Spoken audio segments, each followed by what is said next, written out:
2000 வருஷத்துக்கு முன்னாடி கிரேக்க தத்துவ ஞானி அரிஸ்டாட்டிலால் உருவாக்கப்பட்டது இந்த ஃபர்ஸ்ட் பிரின்சிபல்ஸ் திங்கிங்.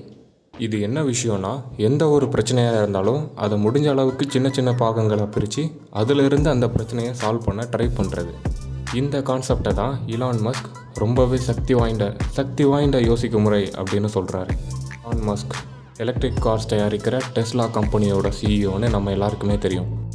ஓகே, ஒரு எக்ஸாம்பிளுக்கு விலை கம்மியாக நம்பகமான எலக்ட்ரிக் வெஹிக்கிள்ஸை உருவாக்க இந்த ஃபர்ஸ்ட் பிரின்சிபல்ஸ் திங்கிங்கை இலான் மஸ்க் எப்படி பயன்படுத்தினாருன்னு பார்க்க போகிறோம். இலான் மஸ்க் முதல்ல எப்படி யோசிச்சாருன்னா, எதனால் எலக்ட்ரிக் கார்ஸ் மக்களால் விரும்பப்படுறதில்லை அப்படின்னு கொஸ்டின் கேட்குறாரு.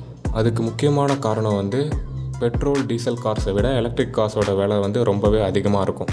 ஓகே, எதனால் எலக்ட்ரிக் கார்ஸ் விலை அதிகமாக இருந்துச்சு? அதுக்கு முக்கியமான காரணம் பேட்டரி பேக்ஸ் தான். எலக்ட்ரிக் கார்ஸில் பயன்படுத்தப்படுற பேட்ரி பேக்ஸ் ரொம்பவே காஸ்ட்லியாக இருந்துச்சு. சரி, இப்போது பேட்ரிஸோட விலையை எப்படி கம்மி பண்ணுறது? ஓகே, இப்போது நம்மளே பேட்ரிஸை தயாரிக்கணும்னா என்னென்ன மெட்டீரியல்லாம் தேவைப்படும்?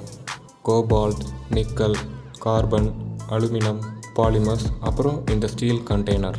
சரி, இப்போ இந்த மெட்டீரியல்ஸ்லாம் விலை மலிவாக தனித்தனியாக வாங்கி நம்மளே தயாரித்த பேட்ரி பேக்ஸோட விலை எந்த அளவுக்கு கம்மியாகும்? Okay, cool. இப்போ நம்மளால் விலை மலிவாக அதே சமயத்தில் நம்பகமான பேட்ரி பேக்ஸை தயாரிக்க முடியுது. பேட்ரி பேக்ஸோட காஸ்ட்டு கம்மியாக இருந்துச்சுன்னா காரோட காஸ்ட்டும் கம்மியாகும். இதனால் நிறைய பேர் எலக்ட்ரிக் கார்ஸை வாங்க முடியும். டெஸ்லாவோட சேல்ஸ் இன்க்ரீஸ் ஆகும். இந்த ஃபர்ஸ்ட் பிரின்சிபல்ஸை நீங்கள் வெறும் இன்ஜினியரிங் மட்டும் இல்லை, எக்ஸாமுக்கு ப்ரிப்பேர் பண்ணுறதுக்கு ஸ்டூடெண்ட்ஸ் யூஸ் பண்ணலாம். ஜாப் இன்டர்வியூக்கு ப்ரிப்பேர் பண்ணுறதுக்கு ஃப்ரெஷர்ஸ் யூஸ் பண்ணலாம். ஏன் உங்கள் பர்சனல் லைஃப்பில் இருக்க ப்ராப்ளம்ஸ்க்கு கூட யூஸ் பண்ணலாம். இந்த யோசிக்கும் முறையை தான் இலான் மஸ்க் ரொம்பவே சக்தி வாய்ந்த யோசிக்கும் முறை அப்படின்னு சொல்கிறாரு.